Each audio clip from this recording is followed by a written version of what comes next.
Assalamualaikum warahmatullahi wabarakatuh.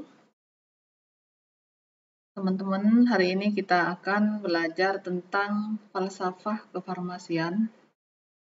Ini merupakan pertemuan kedua kita.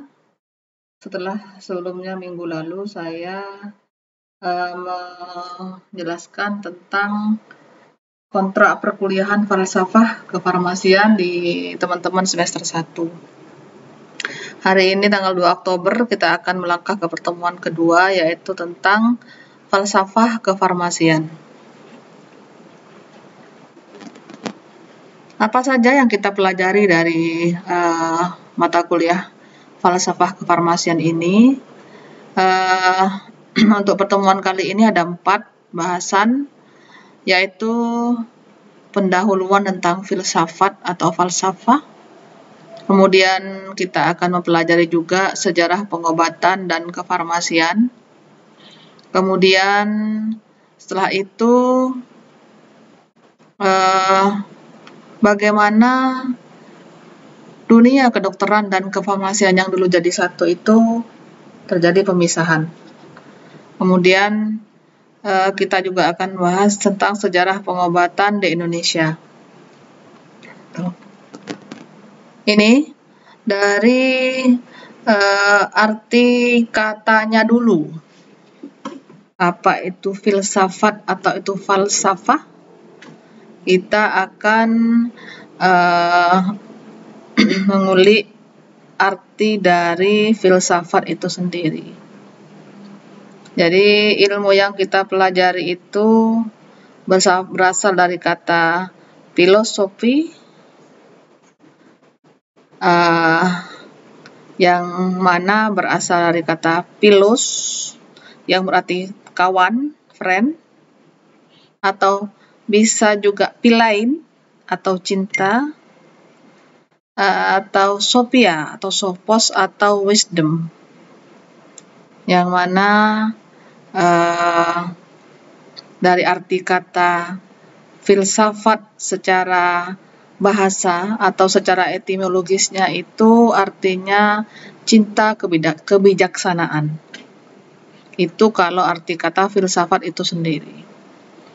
Kalau dari arti kata terminologisnya, itu ada 6 definisi, yaitu bisa itu suatu sikap, ataupun metode berpikir, ataupun suatu kelompok masalah,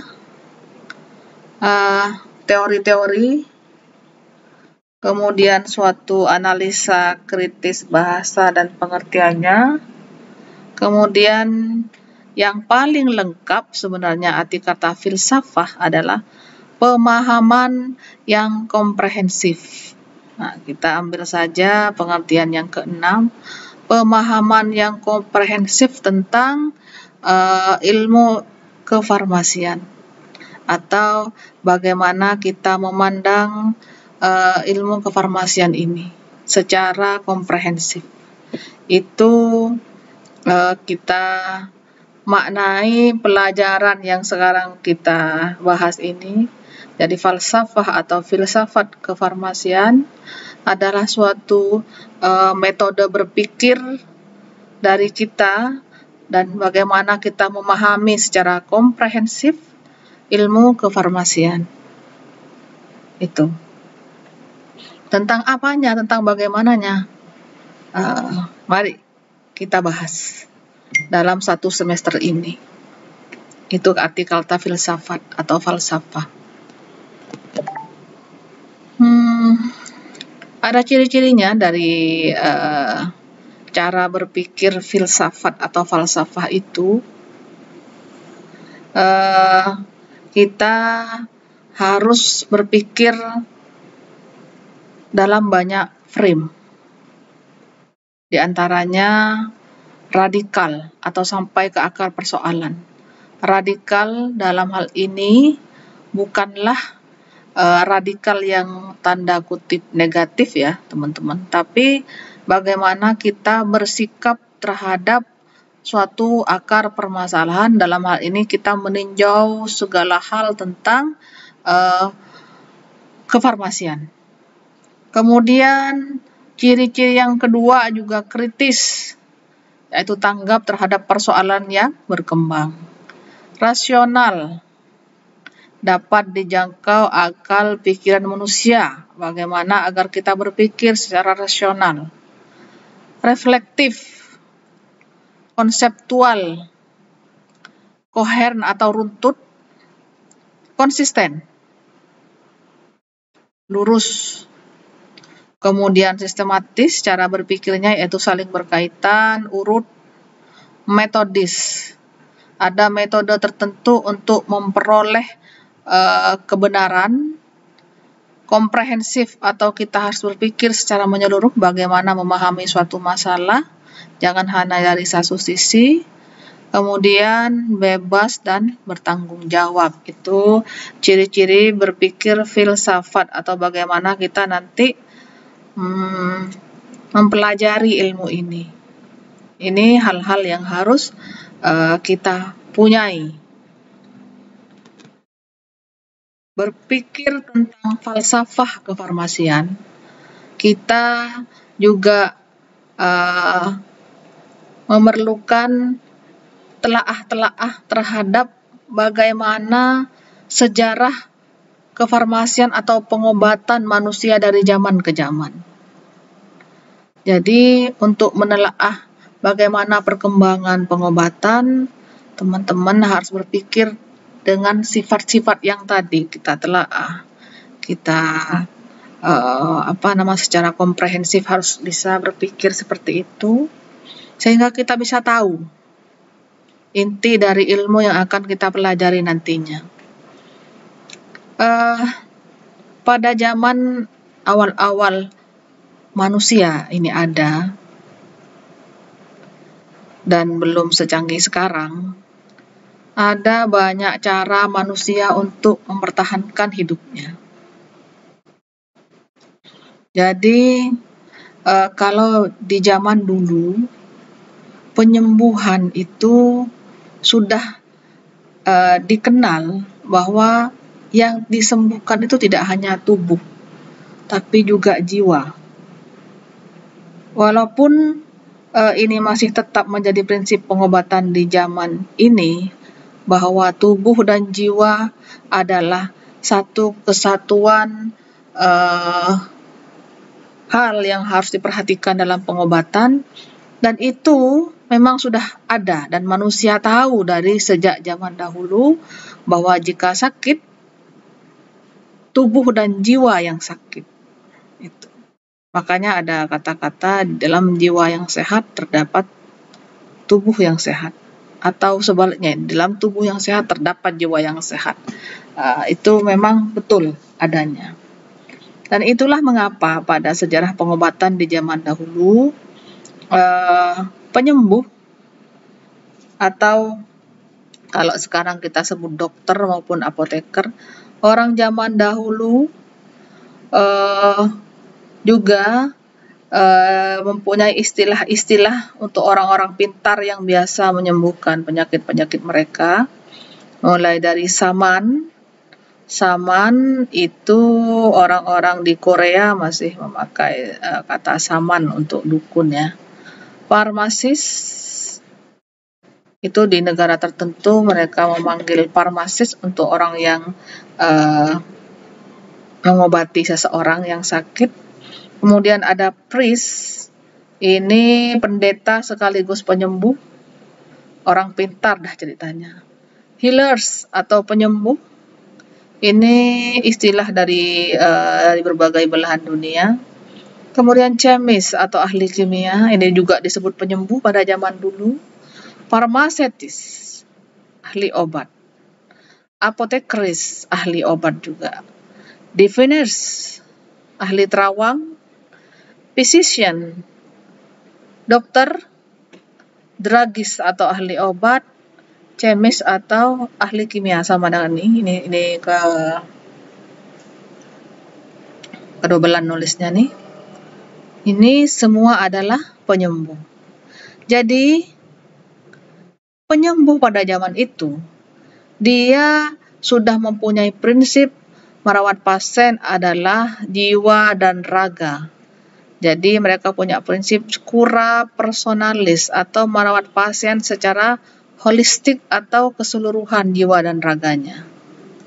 Itulah mengapa juga dasar-dasar dari ilmu farmasi, juga cara merawat pasiennya adalah berdasarkan ilmu pengetahuan yang ada pada saat itu, yang mana bersifat humanistik dalam pengobatan pasiennya. Inilah bagaimana sejarah pengobatan manusia di zaman dulu. Ini dalam 1-2 pertemuan ini, karena kita masih membahas sejarah farmasi atau awal-awal dari falsafah kefarmasian, kita akan membahas tentang bagaimana sejarah pengobatan dan kefarmasian dari berbagai zaman. Mulai dari zaman prasejarah, di mana waktu itu zaman sebelum Masehi, yaitu di zaman Paleolitikum dan Neolitikum, zaman batu lama dan zaman batu baru, batu tua, kemudian peradaban Mesopotamia di Irak, kemudian juga bagaimana perkembangan pengobatan dan kefarmasian di Mesir kuno, peradaban India, keperadaban Cina yang begitu terkenal tentang tata cara pengobatannya, kemudian peradaban Romawi dan Yunani kuno, kemudian monastik farmasi, bagaimana sejarah pengobatan di Arab dan Eropa dan di Amerika. Ini yang akan kita pelajari. Untuk zaman di Batu Tua atau zaman Paleolitikum, pada waktu itu di zaman Paleolitikum ini manusia masih hidup berpindah-pindah dan memakai perlengkapan yang sangat sederhana, dibuat sangat sederhana, belum ada alat-alat yang bisa membantu membuat suatu perkakas. Jadi mengapa mereka menggunakan batu sebagai perkakasnya? Pada waktu itu semua penyakit atau semua titik dalam kehidupan manusia purba ini dihubungkan dengan cerita-cerita supranatural. Jadi kalau ada suatu penyakit, itu acuan utama oleh si orang pintar pada zaman itu, dianggap bahwa orang yang sakit itu karena adalah penyebab-penyebab di bawah ini. Jadi dia pasti karena melanggar hal-hal tabu, atau dia menghina Tuhan, atau bisa mantra dukun lain pada saat itu. Itulah yang menyebabkan penyakit katanya. Jadi waktu itu anatomi tubuh dan lain-lain memang belum ada dikenal sama sekali. Sehingga apa? Penyebab penyakit ini, karena sudah diketahui seperti ini, maka pengobatannya oleh dukun-dukun atau orang pintar di zaman Paleolitikum tersebut adalah dengan cara mengusir kejahatan dalam tanda kutip ini dengan cara melakukan ritual agar pasien itu murni kembali. Jadi tidak ada istilahnya penyakit diabetes dan lain-lain, tapi karena hal-hal yang sifatnya supranatural. Nah, bagaimana cara memurnikan dan ritual yang dilakukan? Ada cara-cara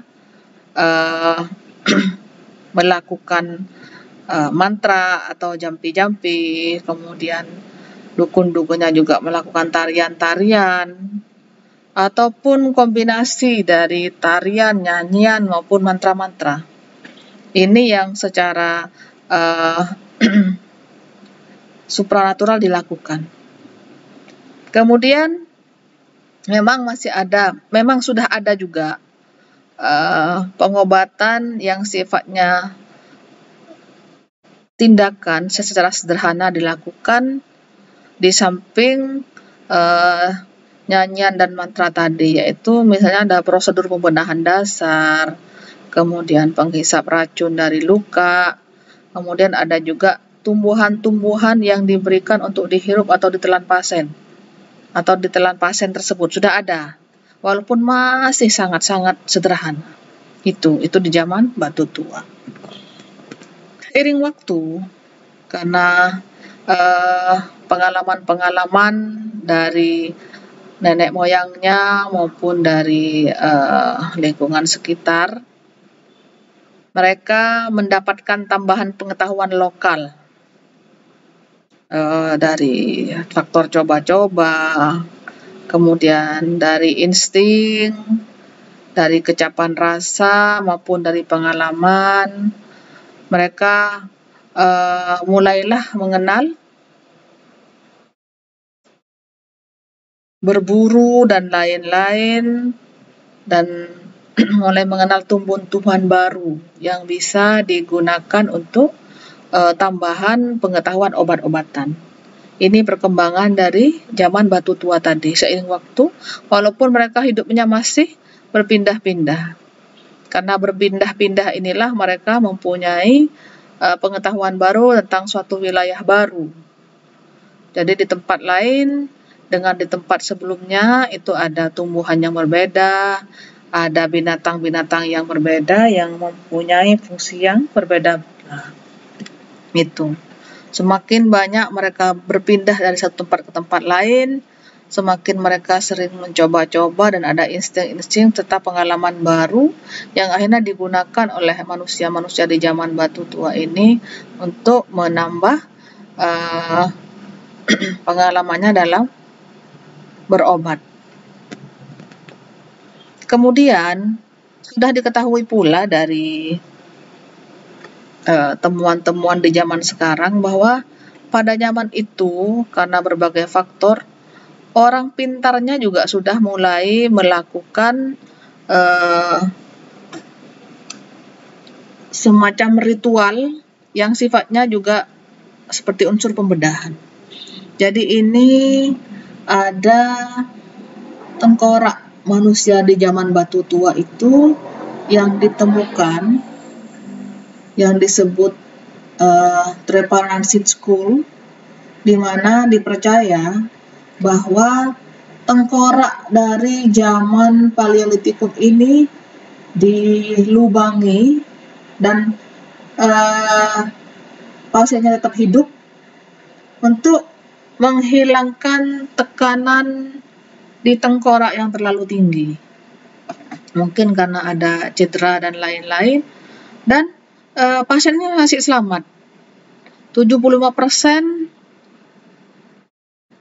survive pasiennya setelah mengalami pembedahan ini.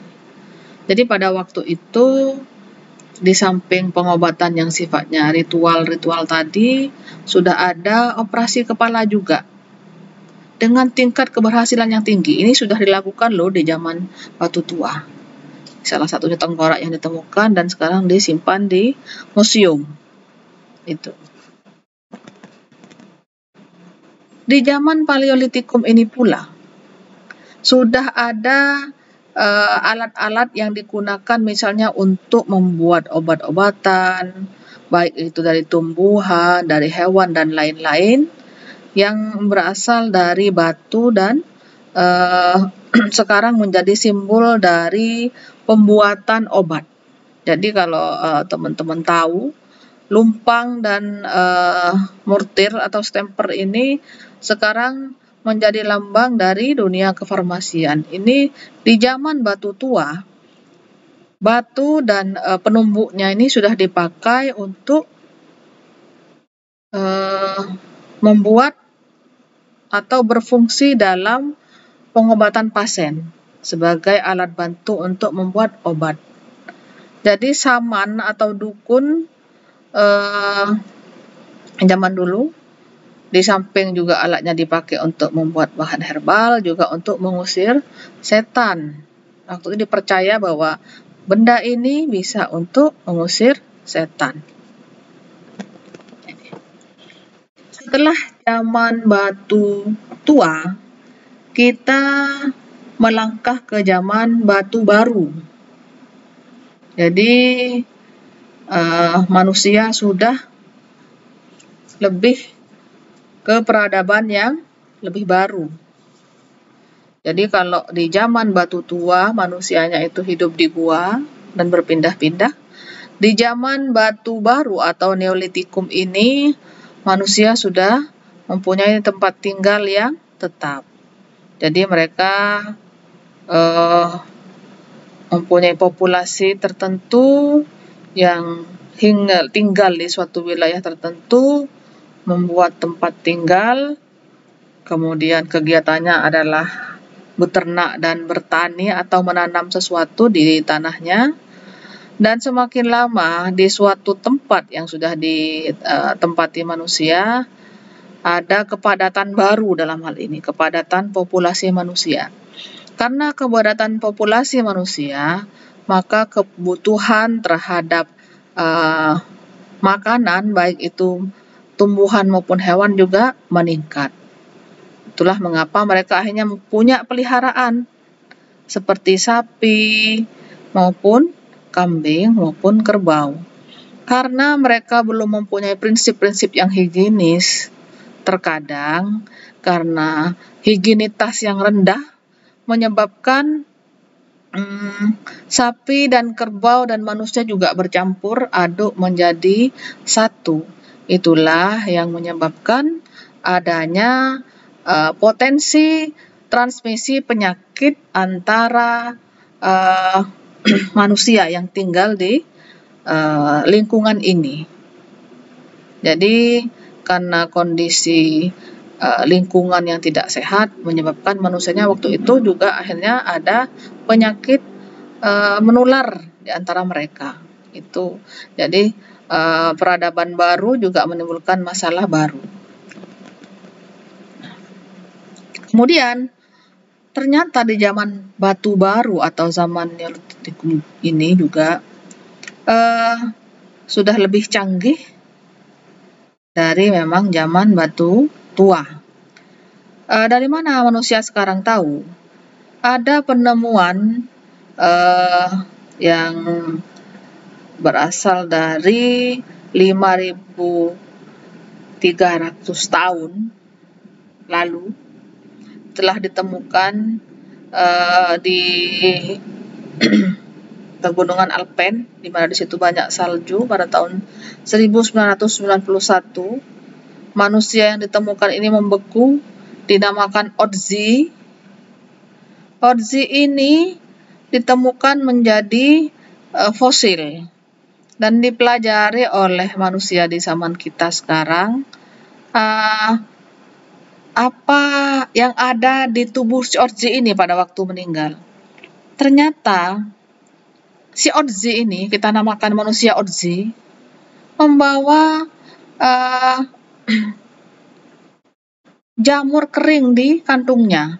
Jadi dia punya sabuk atau kantung yang berisi jamur kering. Dan jamur kering itu berfungsi sebagai obat. Mungkin kalau sekarang kita kemana-mana membawa Mixagrip, Neuralgin, dan lain-lain.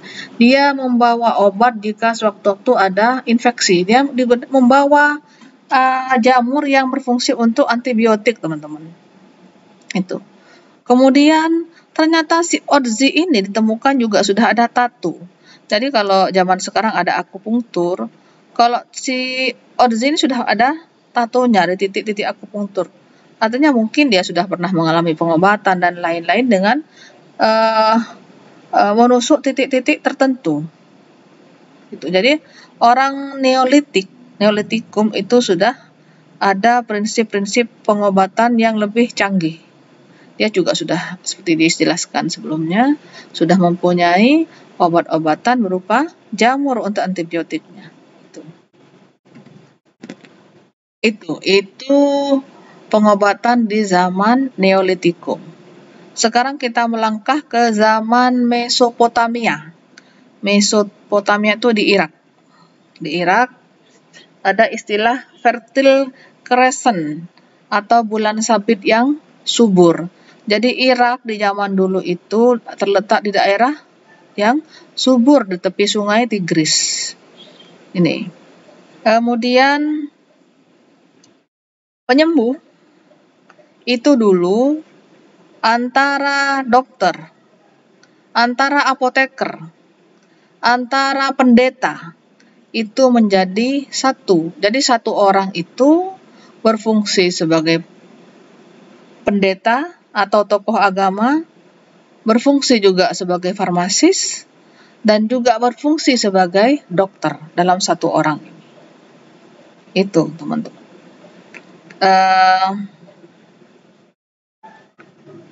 Tiga istilah healer.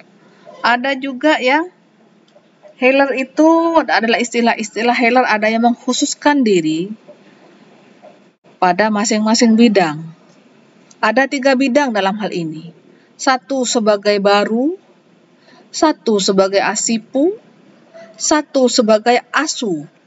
Jadi healer punya klasifikasi di bidang 3 ini. Baru itu apa? Baru itu ada healer atau penyembuh yang bisa menjadi peramal atau pendiagnosanya. Kemudian healer juga bisa mempunyai spesialisasi sebagai asipu, yaitu mengeluarkan iblis jahat dari seseorang dengan cara memberikan resep. Kemudian si healer juga bisa mempunyai spesialisasi sebagai asu, yaitu memberikan obat dan melakukan pembedahan secara sederhana. Jadi memang healer itu pendeta, farmas atau dokternya itu adalah mempunyai kompetensi di 3 spesialisasi ini, yaitu sebagai baru, sebagai asipu, dan sebagai asu. Ini pada zaman Mesopotamia ini juga sudah ditemukan bahwa ada resep yang ditulis di sebuah batu. Ini merupakan resep yang dianggap resep pertama di dunia, ditemukan di Irak. Jadi kalau misalnya di zaman Paleolitikum, resep atau pengobatan itu di awal adalah obat-obat berbentuk supranatural juga, dan ada pengobatan sederhana dan belum ada dokumentasi. Maka di zaman Mesopotamia ini sudah ada dokumentasi tentang bagaimana cara mengobati seseorang, dan agar ilmu itu tidak hilang maka ditulis di suatu batu. Ini resep yang pertama di dunia, teman-teman. Temukan di Mesopotamia. Nah, resep pertama di dunia sudah ditemukan dan ada pada zaman itu. Dan pada zaman itu pula di masa Mesopotamia ada auguri tablet. Jadi di samping tadi tablet yang ditulis di sebuah batu, juga ada tiruan dari organ liver dari hewan yang ditaruh pula di sebuah batu, digambar dia dengan bagian-bagian tertentu di batunya itu, di mana bagian-bagian ini persis seperti bagian liver hewan. Bagaimana liver ini bekerja, kemudian jika ada masalah di sebelah kanan atau kiri itu bagaimana cara mengobatinya. Nah, batu ini oleh healer atau penyembuh pada zaman di Irak ini dijadikan dasar sebagai prognosa atau bagaimana melakukan diagnosa terhadap suatu penyakit dan sebelah mana yang bermasalah, kemudian bagaimana cara mengobatinya.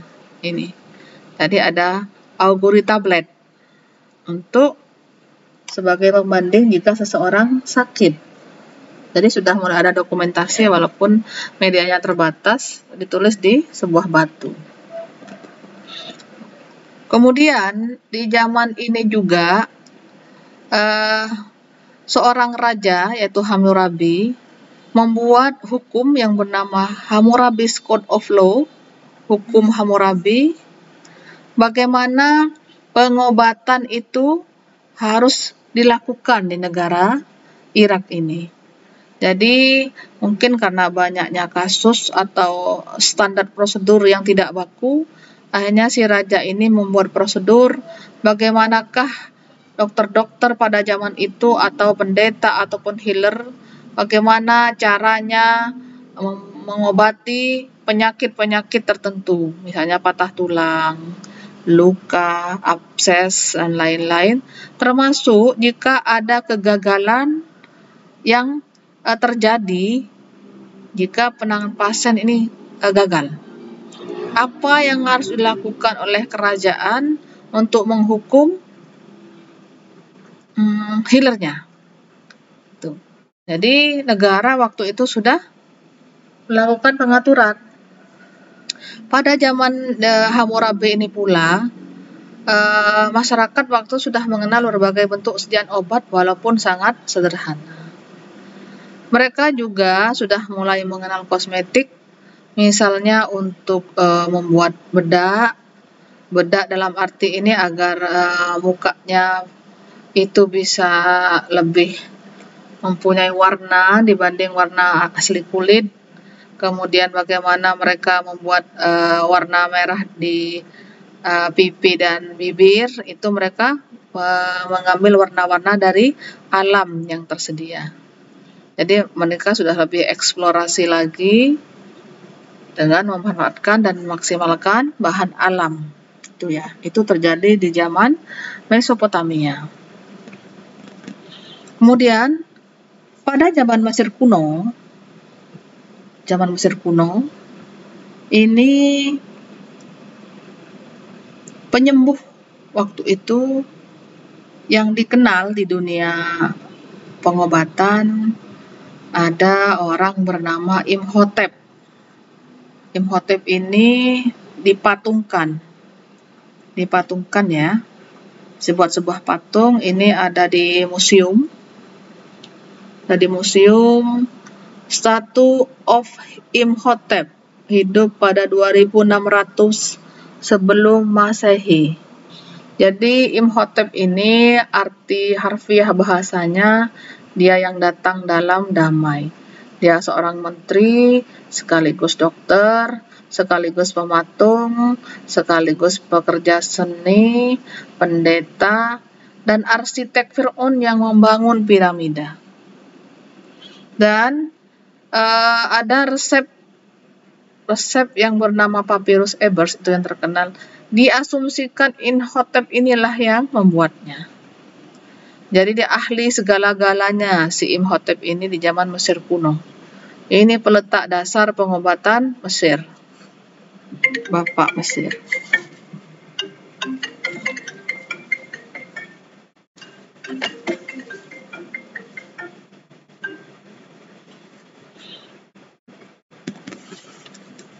Nah, ini yang tadi saya sebut Papyrus Ebers, masih di zaman Imhotep ya. Jadi ada dokumen yang paling terkenal dalam dunia kefarmasian, yaitu Papyrus Ebers namanya. Apa itu Papyrus Ebers? Yaitu suatu resep yang di dalamnya memuat lebih dari 700 macam obat yang berasal dari tumbuhan, mineral, dan hewan. Kalau tadi ditulis di semacam batu dan jumlahnya terbatas, tapi kalau ini dia ditulis di kertas sudah. Tulis di kertas atau semacam kertas atau daun lontar. Ya, ini panjangnya 16 feet, lebarnya 1 feet. Coba dicek teman-teman 16 feet itu berapa meter ya.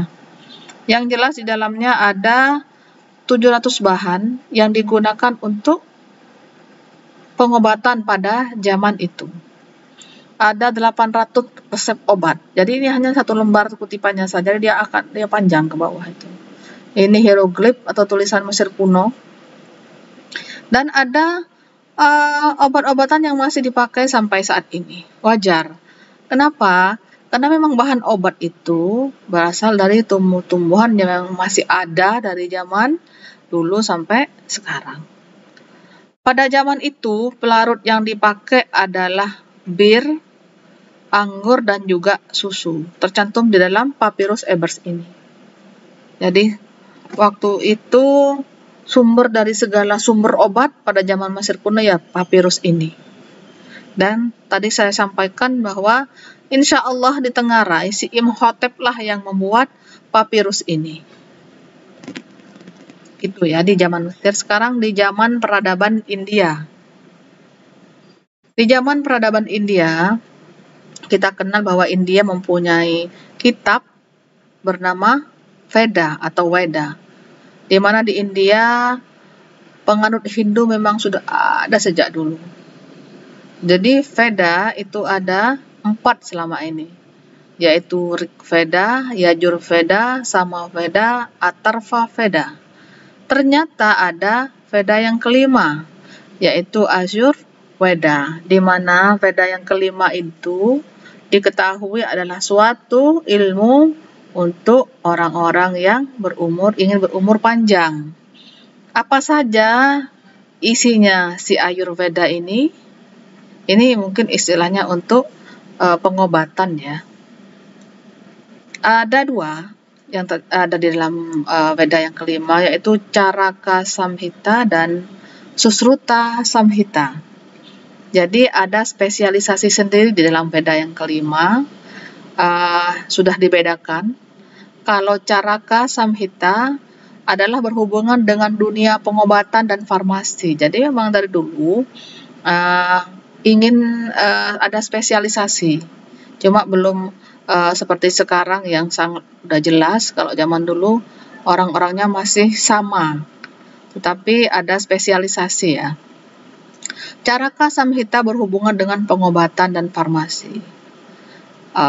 Di dalam Caraka Samhita ini ada lebih dari 2000 bahan dan substansi tanaman seperti cabai, cinamoni atau kayu manis, juga reserpin yang digunakan sebagai anti hipertensi, dan ini sampai sekarang. Jadi di Ayurveda ini sudah digunakan dan kita masih memakainya sampai sekarang sebagai bahan obat. Itu. Kalau Susruta Samhita, waktu di dalam kitab ini ditulis berhubungan dengan surgery, dan ini adalah ranah dokter sekarang. Itu peradaban di zaman India. Di zaman India ini pula, ini kalau sekarang Caraka Samhita atau yang berhubungan dengan obat-obatan itu ditulis dalam bahasa Inggris dengan cover buku seperti ini. Kalau dulu belum ya teman-teman. Nah, seperti ini. Ada beberapa pilar yang sangat berpengaruh di dalam kesembuhan pasien atau penyembuhan penyakit. Siapa saja itu? Yaitu dokternya, obat-obatannya yang dalam hal ini dipegang oleh kita sebagai farmasis, kemudian perawat yang merawat, dan pasiennya itu sendiri. Jadi 4 pilar ini harus bekerja sama untuk penyembuhan pasien dari penyakitnya. Ini dari Caraka, ahli farmasi India kuno. Nih, dia memuat bahan-bahan herbal yang sebagian besar sampai sekarang masih dipakai. Itu di India. Selanjutnya, ini masih di India. Ini tadi sudah kita sampaikan, di dalam Caraka Samhita ada 177 bahan dari hewan. Kemudian ada di dalam Caraka ini 200 penyakit yang bisa diobati oleh bahan-bahan tersebut. Kemudian ada 150 kondisi penyakit lain yang waktu itu mungkin masih abu-abu sifatnya. Itu kalau Caraka atau bahan-bahan obat dan pengobatan. Kalau di dalam Susruta sendiri, kitab Ayurveda ini mengatur tentang etika, kemudian pendidikannya, kemudian standar dari pembedahan itu. Jadi ini lebih banyak ke ranahnya dokter atau physician. Jadi contoh di dalam gambar ini, ada seorang healer atau dukun yang sedang membedah pasiennya, bedah plastik, di mana di situ ada keluarga dan murid-murid yang sedang membantu si ahli susruta ini dalam melaksanakan pembedahan. Jadi zaman India sudah ada pembedahan, bedah plastik malah. Di dalam susruta ini diatur bagaimana cara-cara membedahnya, kemudian secara etik bagaimana cara melaksanakannya, kemudian hal-hal apa yang harus dimiliki oleh seorang susruta untuk bisa melakukan tindakan ini kepada pasien. Itu. Dari India kita melangkah ke Cina. Cina itu paling kompleks di dalam pengobatan baik secara herbal maupun akupunktur. Sampai sekarang ilmu akupunktur yang dimiliki oleh Cina dari zaman dulu masih dipakai, malah semakin luas di negara Cina itu sendiri. Jadi pengobatan di Cina dia selalu menghubungkan keseimbangan 5 elemen yang ada di bumi sebagai dasar pengobatan. Jadi the 5 element of Chinese medicine itu yang diwakili oleh api, bumi, logam, air, kayu, itu harus seimbang, dan ini harus selalu berimbang kondisinya untuk di alam agar terjadi kesembuhan pada pasien. Ini salah satu kaisar di Cina bernama Shen Nung, di mana kaisar ini dia sangat ahli dalam pengobatan herbal. Dia dikenal sebagai penemu minuman teh. Semua tumbuhan-tumbuhan yang dia selidiki ada di sekitarnya ini, dan dia tumbuh, dan juga sekaligus dia seorang kaisar. Dia tertarik dalam dunia pengobatan dan langsung terjun untuk membuat obat-obatan. Ini dia Kaisar Shen Nung yang sangat legendaris. Shen Nung ini dikenal sebagai Father of Chinese Medicine, Bapak Pengobatan Cina. Saking legendaris dan gilanya dalam tanda kutip si Shen Nung, dia mencoba 365 jenis tanaman herbal dan akhirnya sekarat karena keracunan bahan herbal tersebut. Karena dia ingin mencoba, dan jika dicobakan ke orang mungkin tidak maksimal menurut dia tidak tahu bagaimana rasa dan efek pada tubuh, jadi dia mencobanya sendiri dan dia sekarat karenanya. Cina mengidentifikasi keseimbangan planet, musim, warna, dan suara yang tersambung ke tiap organ tubuh, dan ini dilakukan sampai sekarang. Healer Cina bisa mengidentifikasi 51 jenis denyut nadi dan 37 nuansa lidah. Kalau misalnya dia sakit apa, lidahnya apa, kemudian sakit apa lagi, lidahnya apa. Ini Cina kuno. Pada zaman ini pula, healer di Cina sudah bisa mengidentifikasi penyakit seperti campak, diabetes, pes, dan kolera. Sekarang kita melangkah ke zaman peradaban Yunani dan Romawi kuno. Di Yunani dan Romawi itu penuh dengan cerita-cerita mitologi tentang dewa-dewa.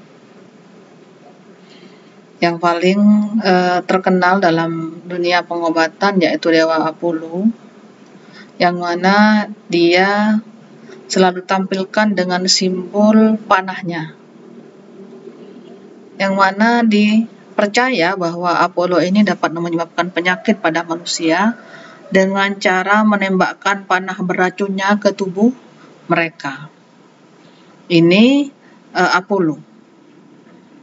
Berlawanan dengan itu, si Apollo ini punya anak bernama Asklepios. Asklepios ini kemana-mana membawa tongkat yang di tongkatnya itu ada ular yang melilit, di mana ular melilit beserta tongkat ini identik dengan kesembuhan dan pengobatan.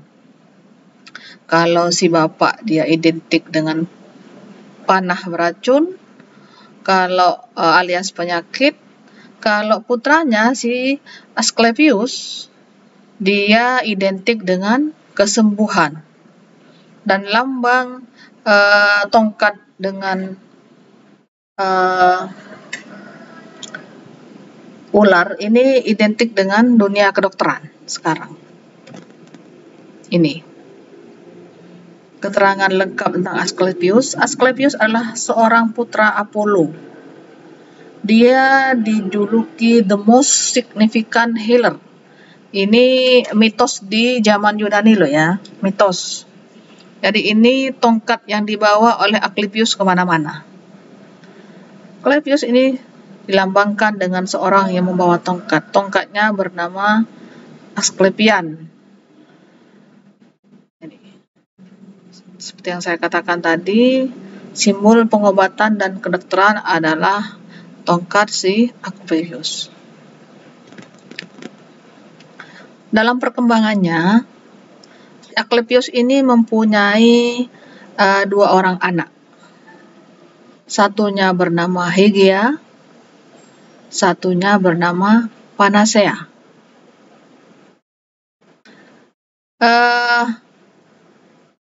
Keterampilan orang tua menurun dari bapaknya. Keterampilan anak menurun dari orang tuanya. Karena si Asklepios ini adalah simbol dari significant healer, maka dua putri dari Asklepios ini sendiri adalah ahli penyembuh. Yang paling terkenal adalah si Hygieia. Ini si Hygieia, dia disimbolkan kemana-mana membawa cawan dan ular. Cawan dan ular ini terkenal dengan nama Bowl of Hygieia. Cawannya Hygieia. Hygienis atau Hygieia merupakan simbol dari kesehatan. Jadi kata-kata higienis ditengarai berasal dari nama Hygieia.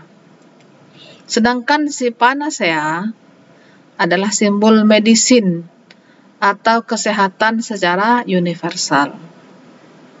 Itu si anak kedua. Simbol dari Hygieia atau Bowl of Hygieia sekarang di Belanda dijadikan simbol dunia kefarmasian. Jadi Belanda mengadop peradaban Yunani sebagai simbol farmasisnya. Ini ular dan mangkuk adalah simbol kefarmasian. Ini cikal bakal tentang dunia kefarmasian dan kedokteran dari Yunani kuno yang oleh manusia di zaman sekarang masih dipakai dari sisi simbolnya. Ini tokoh-tokoh lain, ada 3 tokoh. Hippocrates, mungkin ada yang pernah membaca atau mendengar nama Hippocrates. Ada Dioscorides, ada Theophrastus. 3 tokoh yang menjadi penaruh landasan dalam dunia pengobatan. Kita bahas satu persatu. Siapa itu Hippocrates? Hippocrates ini adalah seorang dokter Yunani yang sekaligus mengenalkan pengobatan dan obat. Dikenal sebagai bapak kedokteran dengan karya lebih dari 70 buku yang dia tulis sepanjang hidupnya. Jadi dia meninggal di umur 104 tahun dan selama itu dia sudah menulis 70 buku. Hippocrates dikenal sebagai orang yang sanggup mendeskripsikan berbagai macam penyakit karena dia menelaah banyak titik tentang penyakit dan pengobatan, sehingga dia semakin hari semakin ahli. Sekaligus pula cara pengobatannya secara saintifik, jadi tidak lagi memakai cara-cara supranatural. Itu si Hippocrates, seorang dokter Yunani. Kita melangkah ke tokoh yang satunya, yaitu Dioscorides, hidup setelah Hippocrates. Dia terkenal sebagai ahli tumbuhan dan ahli farmasi. Jadi dia mempelajari tumbuhan, dia gunakan sebagai bahan obat. Makanya dikenal sebagai ahli farmasi. Ia menulis buku berjudul Materia Medica yang berisi uraian berbagai bahan-bahan yang eksis pada zaman tersebut. Jadi Materia Medica, materia itu bahan, medica ini obat. Jadi bukunya berisi bahan-bahan obat yang bisa dipakai. Mungkin kalau di buku resep di Indonesia 10 bahan dapur yang bisa dipakai sebagai obat. Nah, kalau sekarang di Google kan banyak.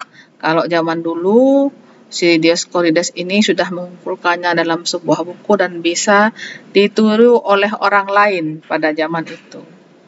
Materia Medica, buku karangan si Dioscorides ini, di dalamnya terrangkum sekitar 500 jenis tanaman obat beserta fungsi kegunaannya. Jadi bayangkan, dalam Materia Medica sudah tercantum 500 jenis tanaman. Betapa lama dia mengumpulkan bahan-bahan tersebut, menyelidiki satu persatu apa kegunaan dari tanaman tersebut. Itu si Dioscorides. Kita lanjutkan, ada Theophrastus. Theophrastus ini hidup di 300 tahun sebelum Masehi, dikenal sebagai bapak botani ataupun bapak farmakognosi. Jadi kalau tadi si Dioscorides dia mengarang Materia Medica atau bahan-bahan obat, yang Theophrastus adalah ahli tanaman. Farmakognosi nanti mungkin teman-teman akan mendapatkan mata kuliah ini, ahli tanaman. Melalui keahliannya dia menemukan tanaman obat belladonna yang sekarang kita gunakan untuk antispasmodik atau jika ada spasmodik di perut. Ada mekar delima, ada sena, dan resepnya dituliskan dalam gulungan naskah. Jadi ini naskah yang ditulis oleh Theophrastus. Kalau si Dioscorides buku, dia si bapak botan ini menuliskannya dalam gulungan naskah. Dia juga sebagai penemu konsep toleransi obat dalam tubuh. Jadi ada istilah drug toleran. Apa itu? Yaitu bahwa jika suatu bahan obat diminum terus-menerus dalam jumlah yang sama, suatu saat dia tidak akan mempan lagi untuk mengcover penyakit-penyakit dengan jumlah miligram obat yang sama. Jadi ada toleransi terhadap jumlah yang sudah biasa dia pakai. Misal, saya biasa mengkonsumsi paracetamol 500 mg 3 kali sehari. Lama-lama, karena saya terbiasa meminumnya, dalam keadaan sakit maupun tidak sakit, maka lama-lama saya kurang dosis tersebut, bisa minta 750 mg, atau lama-lama saya membutuhkan 1000 mg untuk mendapatkan efek yang sama saat saya masih biasa di dosis 500 mg. Itu namanya konsep toleransi, dan si penemunya adalah si Theophrastus. Nanti di semester-semester berikutnya akan dipelajari konsep toleransi ini, ada cara-caranya. Ini tokoh Yunani yang lain, ada Nicander of Colophon. Jadi kalau tadi ada yang menulis buku, Si Nicander of Colophon ini adalah seorang penyair. Dia menghasilkan 2 puisi yang terkenal. Yang pertama adalah Teriaka, yaitu puisi yang berisi 958 baris, di mana di dalamnya ada ditulis kegunaan-kegunaan dari bahan-bahan hewan, kemudian termasuk luka-luka yang ditimbulkan dan bisa disembuhkan oleh bahan-bahan tersebut. Itu Teriaka. Puisi yang lain ada 650 baris bahan yang di dalamnya menceritakan tentang racun-racun dan bagaimana mengatasinya. Jadi si Nicander ini menceritakan tentang racun dan antidotutnya di Alexipharmaca. Itu ahli puisi yang menghasilkan 2 syair. Itu. Tokoh lainnya yang berperan dalam dunia kesehatan di zaman kuno yaitu King Mithridates 6. Raja Mithridates ini adalah seorang raja yang menentang kekaisaran Romawi selama hidupnya. Dia juga ahli racun dan ahli juga membuat penawarnya. Racun-racun itu karena dia punya kekuasaan untuk mencoba kepada siapa racun itu. Jadi racun itu dicobanya pada tentaranya, pada tawanannya, pada dirinya, termasuk bagaimana penawarnya juga dia berikan pada orang-orang tersebut. Karyanya adalah Mithridatium, buku Mithridatium, yang di dalamnya memuat percobaan-percobaan tentang racun dan bagaimana cara mengobati racun itu termasuk bahan-bahannya.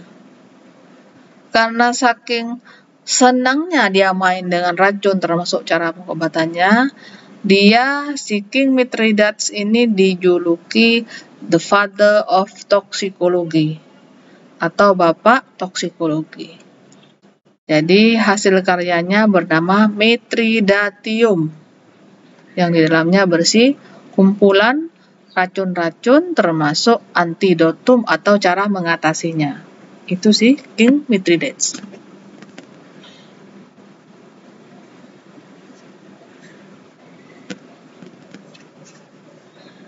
Di samping tokoh tadi, ada produk Yunani kuno yang bernama Terra Sigillata. Jadi ini bukan orang ya, ini suatu produk. Apa produk ini? Ini adalah suatu produk yang dibuat dari tanah liat yang dicuci, digulung, dipotong, dan dikeringkan, lalu dijadikan seperti tablet hisap. Jadi ini adalah tablet hisap seperti Bodrexin kalau sekarang, dan dicap oleh pembuatnya, bisa pendeta atau healer. Jadi ini cap pabrik ceritanya, walaupun dibuat secara manual ya. Inilah obat paten pertama yang dijual kepada khalayak pada zaman Yunani. Kandungannya apa? Ada tanah liatnya, ada silika, ada aluminium, ada magnesia, ada kapur, ada besi oksida, dan darah kambing. Jadi kalau biasanya berasal dari tumbuh-tumbuhan, tapi ini pada waktu itu pendeta itu sudah mulai berpikir untuk memperbanyak obat-obatan yang dibutuhkan, kemudian disimpan, dan sewaktu-waktu tinggal diambil begitu pasien butuh, dan malah sudah dijual. Untuk apa waktu itu Terra Sigillata? Digunakan untuk gigitan serangga, mata, disentri dan mengatasi racun. Jadi indikasi dari Terasigillati atau obat pertama adalah untuk gigitan serangga dan lain-lain ini. Dia bertahan hingga abad ke-19 atau tahun 1900. Itu. Kemudian kita lanjutkan ke Claudius Galen. Ini termasuk tokoh pengobatan yang sudah lebih modern lagi.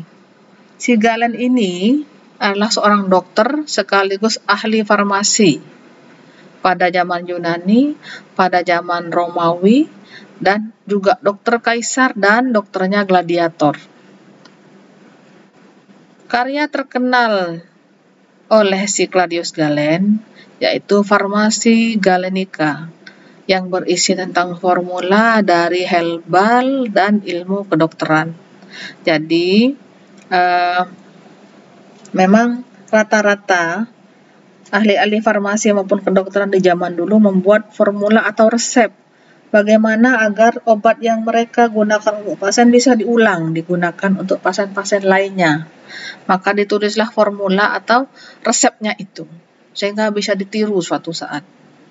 Formula atau resep yang terkenal dari si Claudius Galen adalah krim pendingin waktu itu yang dia hasilkan dan dia jual.